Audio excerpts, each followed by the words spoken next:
Ada 14 pemuda sedang mengadakan pesta tuak. Mereka berkumpul di sebuah tempat dan menggunakan uang sebesar 40.000 yang mereka kumpulkan untuk membeli tuak dari salah satu penjual yang terkenal di daerah tersebut. Setelah mereka membeli tuak, mereka pun langsung berpesta menikmati minuman tradisional itu. Dari 14 pemuda itu, 7 diantaranya masih di bawah umur, termasuk beberapa pelajar SMP yang merupakan kakak kelas dari Yuyun.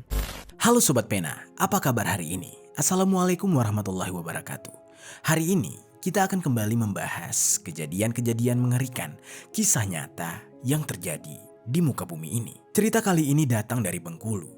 Kasus ini sebenarnya sudah lama terjadi, yaitu sekitar tahun 2016. Yang mana pada saat itu, orang-orang sempat digegerkan dengan sebuah berita atas penemuan jasad seorang remaja yang setelah diusut merupakan korban dari hasil ruda paksa oleh 14 orang pria. Gila banget ya sobat. Makanya kasus ini dianggap sebagai kasus yang tidak biasa oleh masyarakat Indonesia. Bagaimana cerita selengkapnya tentang kasus yang satu ini? Langsung saja kita bahas di Kata Pena.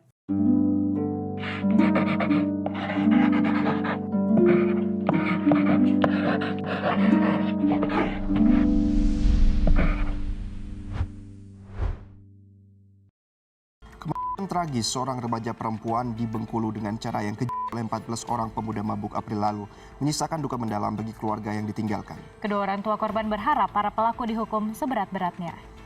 Seperti biasa, sebelum kita mulai ke ceritanya, jangan lupa untuk subscribe channel ini dan bagikan video ini ke teman-teman kalian. Cerita ini dibuat berdasarkan berita yang beredar dan sudah diterbitkan oleh beberapa media publik yang aku sajikan dan aku rangkum dalam bentuk alur cerita. Kita mulai ceritanya. Di Kecamatan Padang Ulak Tanding, Kabupaten Rejang Lebong, Bengkulu, ada seorang remaja yang baru berusia 14 tahun.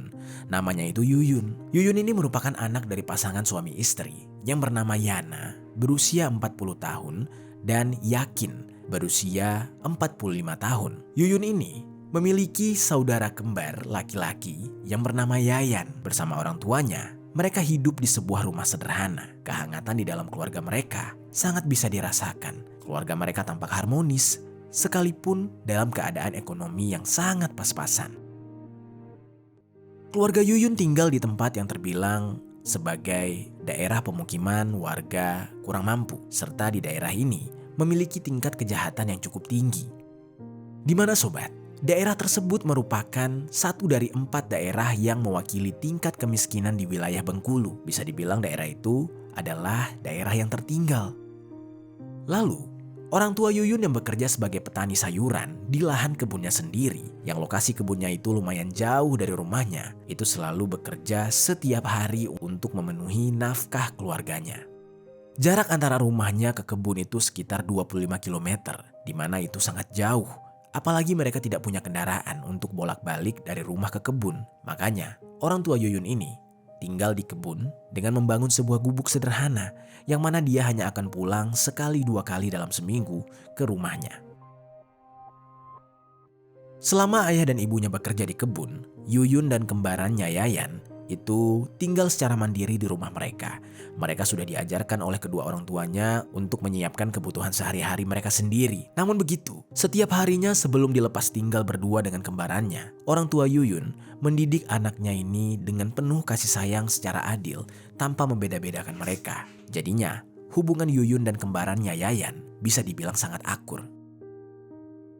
Lalu sejak orang tua mereka tinggal di gubuk dan jarang sekali pulang, mereka tetap memberikan uang saku kepada anak kembarnya ini setiap minggu. Meskipun tidak selalu mengawasi mereka secara langsung di rumah, orang tua Yuyun sering sekali berkomunikasi dengan mereka. Yuyun adalah anak yang patuh dan tidak pernah menimbulkan masalah di lingkungannya. Dia tidak pernah menentang perintah kedua orang tuanya ataupun mengeluh tentang kehidupan sederhana mereka. Kehidupan yang sederhana telah membentuk Yuyun menjadi seorang gadis yang mandiri dan inisiatif untuk melakukan segala hal. Yuyun ini bangun pagi dengan sendiri dan membersihkan rumahnya tanpa diminta oleh kedua orang tuanya. Dia juga bertanggung jawab atas mencuci piring, mencuci pakaian, memasak, dan menyiapkan segala keperluan sekolahnya sendiri. Dan di saat kejadian ini terjadi, Yuyun ini sudah sekolah di SMP 5 Atap Padang Ulak Tanding, Kabupaten Rejang Belong, Bengkulu, yang jaraknya tidak jauh dari rumahnya. Di sekolah, Yuyun ini dikenal sebagai anak yang baik dan juga cerdas.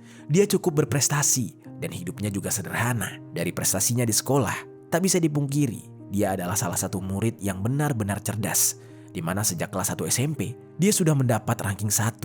Meskipun memang ketika naik kelas 2, nampaknya konsentrasi dia agak menurun hingga dia turun ke ranking 3. Namun sobat, meskipun demikian, tetap saja dia merupakan salah satu murid yang menonjol di kelasnya. Ya, begitulah kurang lebih latar belakang Yuyun yang merupakan korban dari kasus ini. Lalu di sisi lain, seperti yang aku katakan sebelumnya, mayoritas orang yang tinggal di tempat Yuyun tinggal adalah warga miskin yang mana lingkungannya itu sangat dekat dengan tindakan kejahatan. Mayoritas pemuda di daerah tempat Yuyun tinggal hanya memiliki tingkat pendidikan dasar dan banyak di antara mereka yang tidak melanjutkan ke jenjang pendidikan yang lebih tinggi. Alasan mereka putus sekolah tidak hanya terbatas pada tekanan ekonomi, tetapi juga dipengaruhi oleh kompleksitas masalah lingkungan tempat mereka tinggal. Lingkungan di daerah Rejang Lebong dianggap sebagai lingkungan yang sangat kompleks dengan berbagai masalah yang sulit dijelaskan secara singkat. Untuk memberi gambaran tentang kondisi sosial yang buruk di sana, daerah tersebut sering dijadikan tempat yang nyaman bagi pelaku kriminal untuk bersembunyi. Wilayah tersebut menjadi tempat yang paling ideal bagi mereka yang berkeliaran setelah melakukan tindakan kejahatan karena memang lokasi itu sangat jauh dari akses kota dan lebih sulit dipantau oleh penegak hukum. Lalu selain itu, daerah tersebut juga dikenal sebagai tempat yang bebas dalam perdagangan dan konsumsi tuak. Ya, tuak adalah minuman tradisional yang beralkohol. Banyak orang yang dengan terang-terangan membeli dan mengkonsumsi minuman beralkohol tersebut. Dan fenomena ini dipengaruhi oleh tingginya jumlah pengangguran di daerah tersebut. Sehingga banyak sekali pria muda-mudi yang tidak memiliki pekerjaan berkumpul dan minum minuman keras. Harga tuak di sana juga sangat murah, hanya Rp3.000 per liter, dan itu bisa membuat mabuk sekampung. Masyarakat di sana juga membiarkan perdagangan tuak karena merupakan salah satu sumber penghasilan selain dari berkebun. Di samping itu, anak-anak yang masih sekolah di daerah tersebut sudah terbiasa dengan lingkungan minuman keras dan banyak orang tua yang membiarkan anak-anaknya yang masih di bawah umur mengkonsumsi minuman tersebut. Lalu singkat cerita, pada tanggal 2 April tahun 2016, ada 14 pemuda sedang mengadakan pesta tuak. Mereka berkumpul di sebuah tempat dan menggunakan uang sebesar 40.000 yang mereka kumpulkan untuk membeli tuak dari salah satu penjual yang terkenal di daerah tersebut. Setelah mereka membeli tuak, mereka pun langsung berpesta menikmati minuman tradisional itu. Dari 14 pemuda itu, 7 diantaranya masih di bawah umur, termasuk beberapa pelajar SMP yang merupakan kakak kelas dari Yuyun. Di kelompok 14 pria tersebut, mereka dipimpin oleh seseorang yang bernama Zainal, yang merupakan orang yang paling tua di antara mereka dengan usia 23 tahun. Selain Zainal, ada beberapa pria dewasa lainnya seperti Dedi, 20 tahun, lalu ada Bobby, 20 tahun, Tommy Wijaya, 19 tahun, Muhammad Suket, 19 tahun, Faisal, 19 tahun, dan Febriansyah, 18 tahun, serta Dahlan, 17 tahun, dan sisanya semuanya masih pelajar di bawah umur yang tidak dipublish identitasnya. Mereka di saat itu bersenang-senang dalam pesta tuak yang diadakan dengan sangat-sangat gembira. Pesta tersebut berlangsung di sebuah rumah yang terletak di perkebunan karet. Dan mereka mengadakan hal itu secara terbuka karena memang tidak ada tetua-tetua yang melarang pesta itu. Meskipun rumah tersebut berada di perkebunan, namun rumah itu memiliki sinyal internet yang kuat, sehingga sering sekali dikunjungi oleh para pemuda yang sedang mabuk. Beberapa dari mereka bahkan menonton video porno, mengunggahnya ke media sosial. Tempat mereka nongkrong jadi tempat favorit karena di tempat lain sinyal internetnya itu minim. Hanya di tempat itulah yang sinyalnya kuat dan menjadi tempat favorit untuk berkumpul. Ketika pesta tuak itu sedang berlangsung, tiba-tiba beberapa dari mereka keluar dari rumah pesta dalam keadaan sedang mabuk dan memilih untuk duduk di pinggir jalan. Lalu terkadang mereka berteriak tidak jelas sambil tertawa terbahak-bahak, menikmati efek dari minuman keras yang mereka konsumsi. Saat itu waktu sudah menunjukkan pukul 12:30 siang.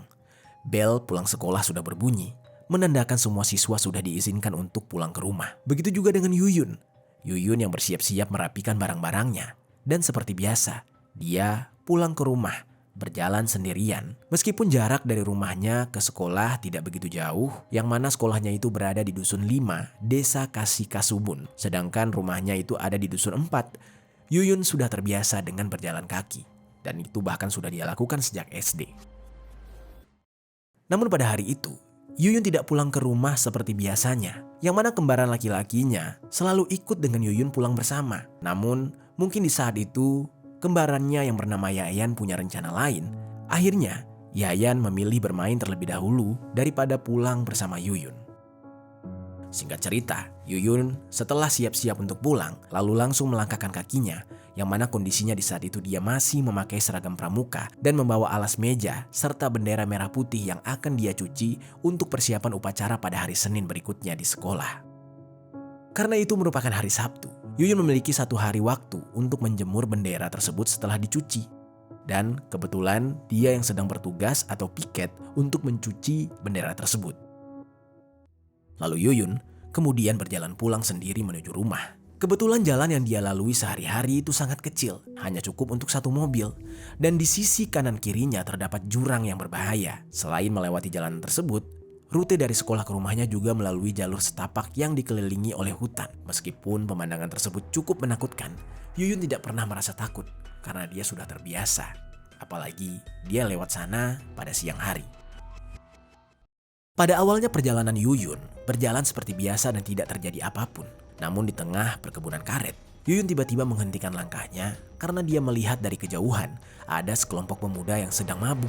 Pada saat itu, Yuyun merasa takut, tetapi dia sadar bahwa jika dia memutarbalikkan arah, kemungkinan besar dia akan terlambat sampai rumah dan hari akan gelap. Lalu dia berpikir bahwa jika pulang terlambat, dia tidak akan memiliki waktu untuk mencuci bendera dan menyiapkan makanan untuk dirinya sendiri serta kembarannya. Lalu oleh karena itu, Yuyun mencoba untuk memberanikan diri dan nekat melanjutkan perjalanannya melewati sekelompok pemuda mabuk tersebut. Saat Yuyun melangkah maju, Yuyun ini berusaha untuk tidak melihat kelompok pemuda itu. Dia mengalihkan pandangannya, dan ketika hendak melewati mereka, tiba-tiba langkah Yuyun terhenti. Salah satu dari pemuda mabuk yang bernama Zainal tiba-tiba berkata, kamu, bocah sini, kita minum tuak." Dan di saat itu Yuyun sangat takut dan menolak. "Enggak bang, apa sih bang, jangan gitulah bang," ucap Yuyun. Saat itu Zainal yang sedang mabuk parah mencoba mendekati Yuyun. Yuyun yang merasa ketakutan dan ingin melarikan diri, namun langkahnya terhenti ketika Zainal dan beberapa orang lainnya menghalangi jalannya. Lalu Yuyun berteriak, "Woi, mau apa kalian woi?" ucap Yuyun. Kemudian para pemuda itu sempat menggoda Yuyun dan berkata, "Ayolah kita minum aja, nanggung udah di sini, ngapain lagi coba?" ucap salah seorang yang ada di sana. Belum sempat berkata apapun, tangan Yuyun langsung ditarik oleh salah seorang pemuda di sana. Yuyun sempat melawan. Namun, karena Yuyun ini melawan, beberapa pemuda di tempat itu merasa tertantang. Akibatnya, beberapa pemuda lainnya mulai mendekat dan mengelilingi Yuyun. Mereka yang tidak suka dengan penolakan tersebut secara tiba-tiba membekap mulut Yuyun dari belakang. Dan beberapa pemuda lainnya berusaha menahan Yuyun. Yuyun memberontak dan mencoba berteriak. Namun mereka memaksa dan membawa Yuyun ke dalam perkebunan. Sambil tertawa terbahak-bahak, semua pemuda mabuk itu seolah-olah menemukan mangsa yang sempurna. Dengan penuh semangat, mereka sengaja merobek seragam pramuka yang dipakai oleh gadis SMP itu. Dari situ, mereka secara bergantian melakukan tindakan yang keji. Mereka menyikap pakaian Yuyun hingga tidak tersisa sehelai benang pun. Dimulai dari ketuanya yaitu Zainal, mereka secara bergantian meruda paksa Yuyun. Dan pemuda yang sedang mengantri tertawa dengan keras, merasa bahwa mereka sangat keren dengan melakukan tindakan yang hina tersebut. Yuyun terus dibekap, dan karena terus memberontak, akhirnya mereka mengikat tangan dan kaki Yuyun sambil terus mencekek lehernya.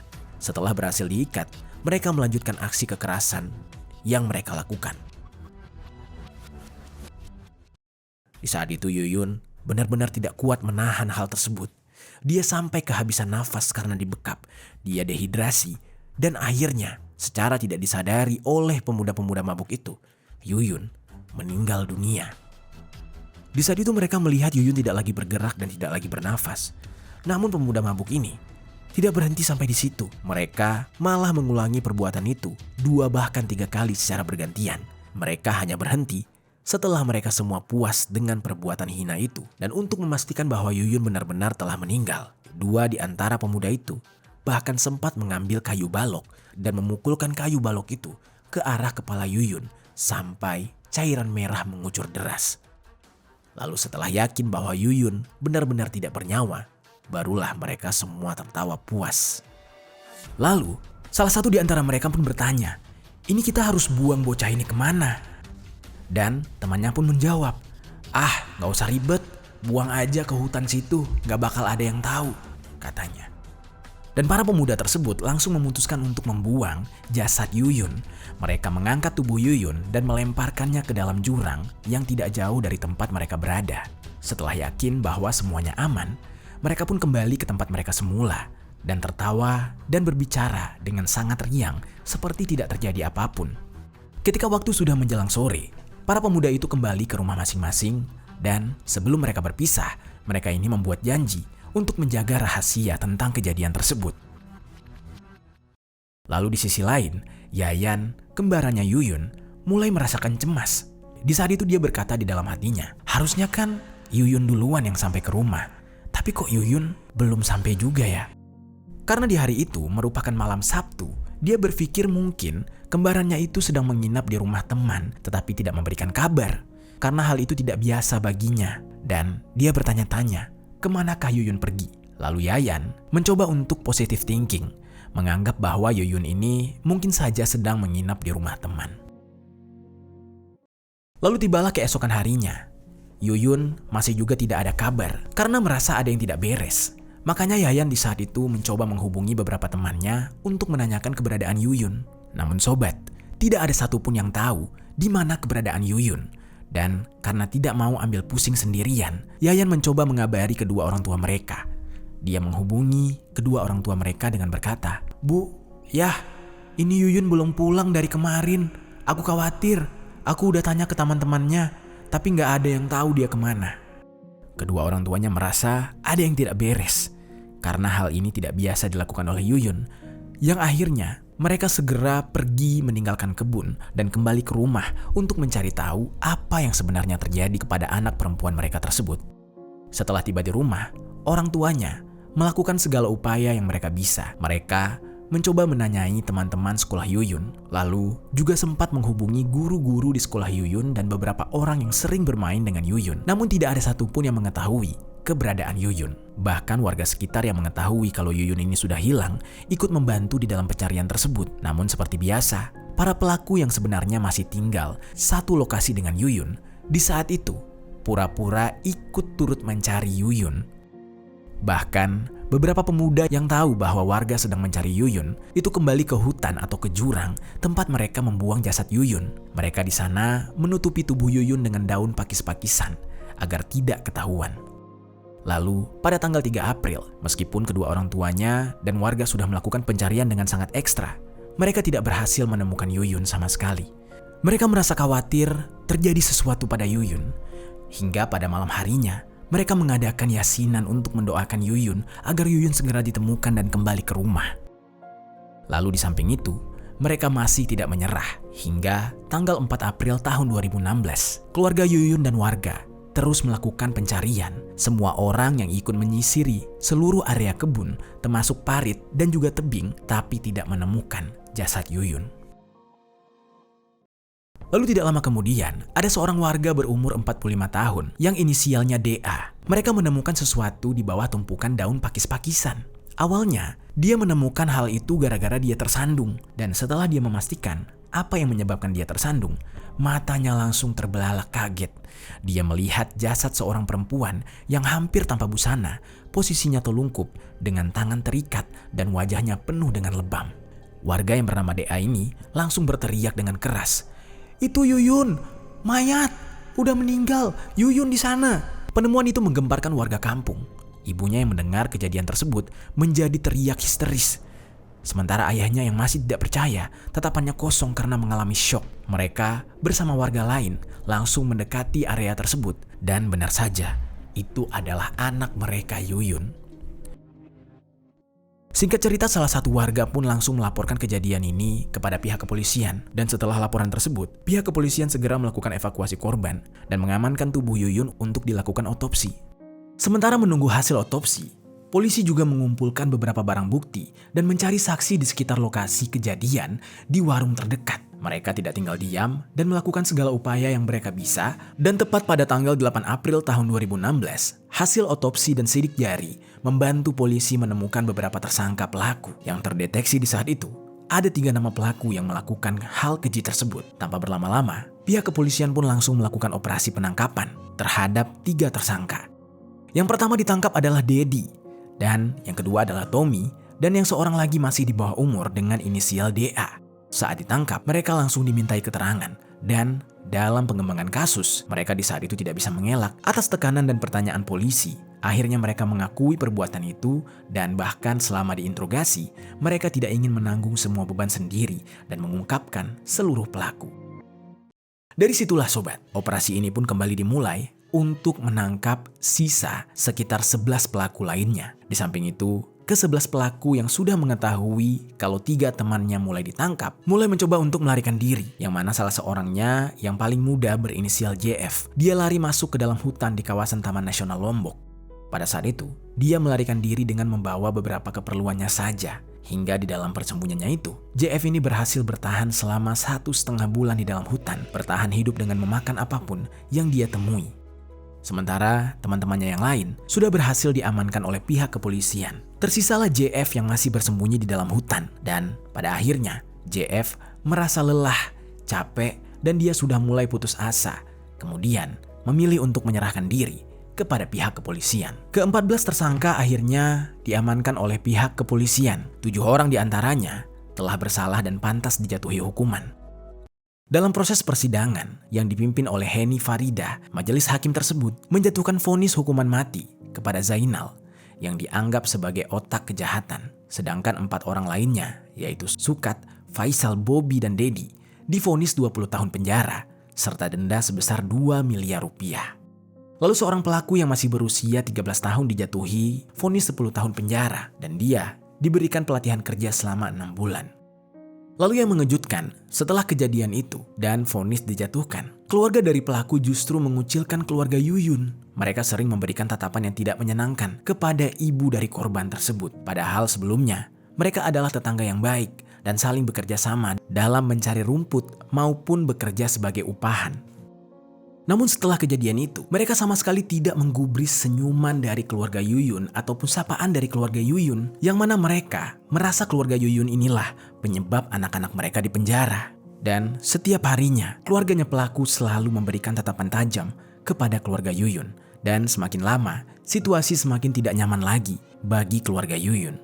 Sehingga di saat itu, ayahnya Yuyun serta ibunya yang bernama Yana, serta kembarannya Yuyun yang bernama Yayan, memilih untuk pindah sementara.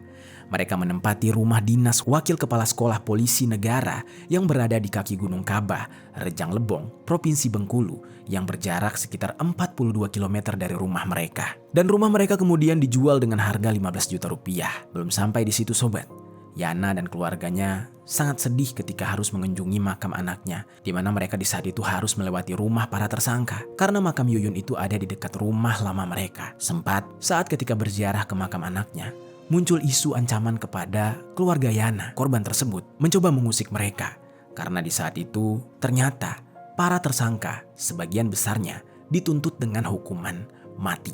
Dan dari situlah keluarga Yuyun tidak pernah berani lagi untuk datang ke makam. Namun karena mereka masih ingin mengunjungi makam Yuyun dengan tenang di kemudian hari, mereka sampai memohon bantuan kepada pemerintah agar makam tersebut bisa dipindahkan.